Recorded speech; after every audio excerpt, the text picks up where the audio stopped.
Ya, saudara, terima kasih Anda masih di Sapa Bali Pagi Ruang Psikologi, dan di sini kita masih akan membahas topik kita hari ini terkait dengan dampak psikologis dari perubahan perilaku.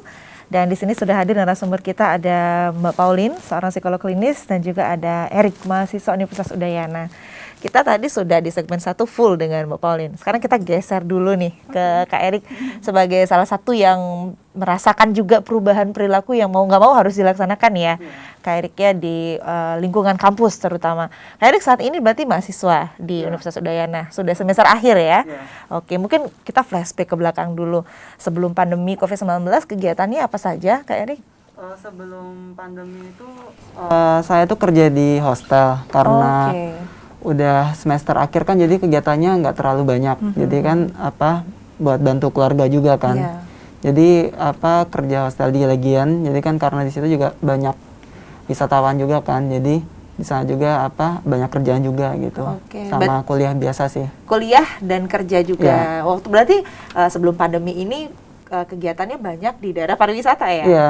Erik ya.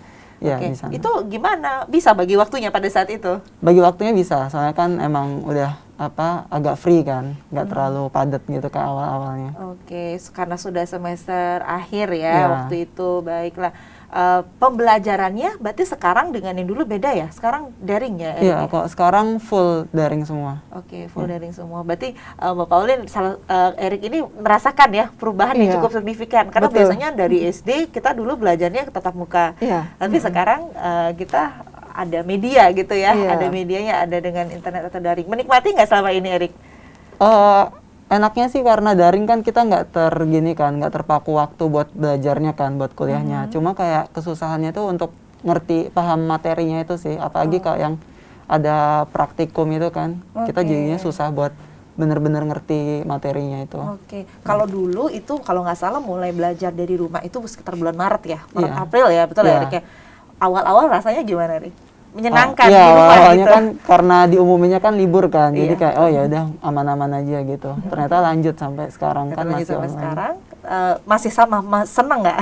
Ya enggak sih, karena sekarang tuh jadinya kayak karena kita nggak praktikum kan. Problemnya sih lebih di situnya, kita jadi kurang nangkep materinya. Terus karena kita nggak tatap muka juga kan, jadi bingung banget gitu kan sama materi yang dia dari kampus kasih gitu kan. Terus juga di samping kuliah itu kan juga kayak misalnya karena kerjaan juga keputus juga kan. Terus kan juga kita mikirin juga nanti sekeluarga juga kerjanya juga terhambat juga kan karena ini. Jadi kayak tambah pikiran juga. Pikiran kampus, pikiran ini juga kerjaan juga kan. Jadi lumayan stres juga ya. Meskipun awal-awal mungkin senang ya libur gitu. Tapi ternyata terlalu panjang gitu ya. Oke, Erik, kita tahan dulu, kita ke Mbak Pauline dulu. Tadi kita terakhir bahas soal dampak psikologisnya ya. Itu gimana kelanjutannya Mbak Pauline? Iya. Jadi dampak ini ada 3 hal ya, Nitya, yang harus kita lakukan, yang harus kita tahu. Yaitu yang pertama tentang kognitifnya, kemudian afeksi, terus yang ketiga tentang psikomotornya. Jadi kognitifnya itu diantaranya ada persepsi. Persepsinya bisa positif dan bisa negatif gitu. Apa sih yang kita tangkap di awal-awal tentang COVID ini gitu. Jadi kalau misalnya ya mungkin di awal pasti semuanya negatif ya, Nitya ya, karena lihat ini namanya virus gitu loh. Ya, takut ya. Apalagi virusnya namanya bagus sih ya, Corona. Saya taunya dulu Corona itu nama merek mobil. Jadi ada Corona dan Corolla gitu ya. Kelihatan jadul banget ya. Ternyata tidak sebagus namanya ya. Tidak sebagus namanya. Bagus namanya, tetapi ternyata ini bisa mengakibatkan kematian. Nah, itu. Lalu itu yang menyebabkan persepsi tiap orang ya, awalnya negatif seperti itu. Ternyata di situ juga setelah berjalan beberapa bulan, mungkin orang sudah mulai harus bisa berubah untuk bertahan gitu. Karena kan bagaimanapun orang harus bisa melewati ini semua kan. Jadi mereka bertahan. Mungkin dari situ bisa timbul persepsi positif. Nah, persepsi positif dan negatif ini yang akan mempengaruhi pola pandang mereka. Gitu. Bagaimana mereka harus berpikir, kemudian dari situ cara merasakannya bagaimana. Kalau misalnya persepsinya positif, pasti rasanya ada rasa sukacita, rasa tenang, bersyukur, begitu ya. Karena ya bagaimanapun mungkin masih ada yang diselamatkan, masih bisa sembuh dan sebagainya. Tetapi kalau persepsinya negatif, pola pandangnya juga negatif, maka afeksinya juga akan menjadi negatif. Ya, jadi ada rasa cemas, begitu khawatir, gelisah tentang masa depan, tentang keluarga, karena ada banyak juga keluarga yang terpecah belah. Betul, karena kondisi ini. Ya, tidak bisa bertemu dan sebagainya. Betul, tidak ada penghasilan dan bagaimana. Ya. Lalu yang ketiga juga psikomotor gitu. Psikomotornya lalu orang menjadi punya gangguan. Baik. Ya, ada yang merasa terganggu makannya gitu ya, tidak bisa makan sama sekali atau justru banyak makan gitu, karena tidak tahu apa yang harus dilakukan gitu ya. Ada makanan apa saja dimakan gitu, atau justru makanan menjadi dikeluarkan lagi ya, mungkin jadi kepikiran besok mau makan apa begitu. Lalu juga gangguan tidur. Ada yang tidak bisa tidur, gelisah, insomnia dan sebagainya, atau bahkan tidur berkepanjangan. Baik. Karena merasa ya apa yang saya juga percuma keluar juga, mau ketemu siapa, ketemu orang juga tidak boleh, saya harus berinteraksi juga tidak bisa dan sebagainya, ya sudah balik lagi melanjutkan mimpinya. Seperti jadi terlalu banyak tidur. Ya, lalu juga mungkin ada gangguan relasi, gangguan perilaku lainnya yang timbul dan sebagainya. Seperti misalnya tadi disuruh mencuci tangan ya, orang rata-rata mencuci tangan katanya sih sekitar 20 detik ya, tapi cuman kebanyakan nggak nyampe gitu ya.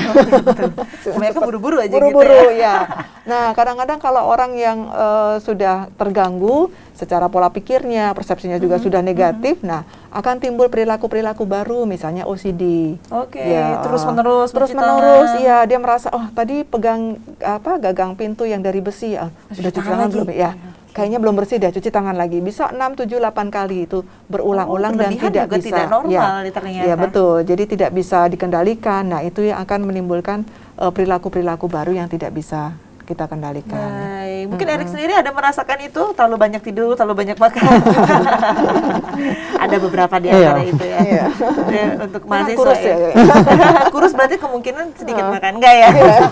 Tapi merasakan hal-hal seperti itu kurang lebih Erik. Ya lebih ke mikirin karena lebih ke kerjaan keluarga kan, karena misalnya karena pandemi kayak gini kan keluarga juga jadi kerjanya kan jadi susah juga kan. Jadi kan kayak kita mikirnya kayak apa kita juga harus bantuin juga gitu kan. Padahal kemana-mana ya. Iya, padahal kayak sebenarnya kan kewajibannya kan kita kan sekarang kan belajar dulu lah, fokus buat belajar dulu gitu kan, belum untuk bekerja gitu. Baik, oke, jadi dari satu stres memunculkan stres-stres yang lain gitu ya. Bisa kan. Terutama kalau kita tidak tahu apa yang harus kita lakukan. Betul. Oke, kalau kita balik lagi ke perubahan perilaku itu, Mbak Pauline, gimana sih tahapannya akhirnya individu itu mau menerima perubahan, karena kan tidak instan ya, ada fasenya mungkin. Nah itu seperti apa kalau dari psikolog sendiri? Ya, kami dari psikolog ya sempat mencerna itu, mendiskusikan, kemudian yang pertama yang kita lakukan ternyata orang itu mengamati perubahan itu, mengamati informasi yang didapat. Seperti tadi, pertama ada namanya virus corona. Nah itu seperti apa bentuknya? Ya macam-macam ya yang kita dapat itu informasinya. Kemudian apa yang menyebabkan, apa saja gejalanya, bagaimana cara mengatasinya. Nah bersamaan itu lalu dari hal-hal itu kita simpan informasinya. Sebaiknya juga kita pilah-pilah ya, karena informasinya juga macam-macam dan cara pencegahannya orang menyarankan ini itu ya, pakai minyak kayu putih, pakai kelapa dan sebagainya itu. Lalu setelah kita amati dan kita simpan, lalu kita cermati. Kita cermati dan kita pahami mana sih yang sebetulnya sesuai dengan kebutuhan kita gitu. Apa sih yang betul-betul kita lakukan. Nah ternyata setelah begitu banyak orang yang terkena dan begitu banyak juga yang merasakan kesembuhan, dan dari orang-orang yang mengalami kesembuhan itu mereka bisa sharing tentang hal-hal apa yang harus dilakukan. Nah orang-orang menjadi sadar ya, menjadi aware di sini, menjadi yakin bahwa sebetulnya kita tidak perlu takut ya, artinya kita harus yakin bahwa kita bisa mengatasi ini. Kita harus punya rasa belief itu tadi. Gitu, untuk mengatasi ini kita harus bisa mengalahkan semua yang yang terjadi dalam kehidupan. Karena kan berapa kali sebelumnya kan kita pernah mengalami wabah juga ya, gitu. Nah, itu kita saja bisa mengatasi gitu. Bagaimana kita bisa mengambil hal terbaik dari situasi yang terburuk gitu ya. Memang tidak mudah, tetapi kita untuk berusaha, itu yang namanya kita bertahan untuk hidup.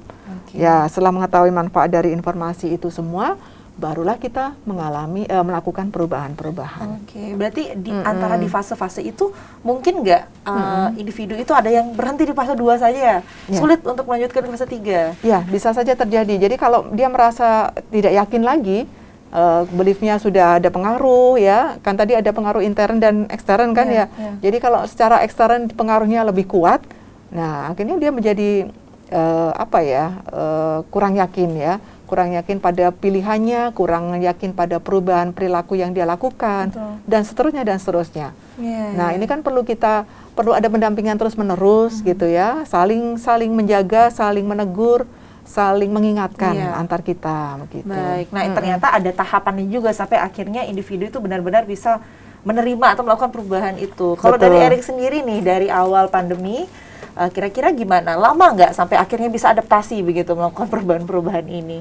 Kalau untuk saya sendiri sih pas awal pandemi sih emang langsung pakai masker biasa kan, kayak ikutin sesuai protokolnya aja kan, karena ya udah kita emang harus jaga-jaga dari awal juga kan. Karena emang basicnya kan juga cuma pakai masker sama sama cuci tangan sama jaga jarak. Toh juga nggak susah banget gitu lah. Jadi juga ya kan efeknya sampai sekarang juga puji Tuhan negatif terus kan, siap tes. Betul. Tapi gitu. Sempat nggak kayak tidak terbiasa atau lupa di awal-awal itu?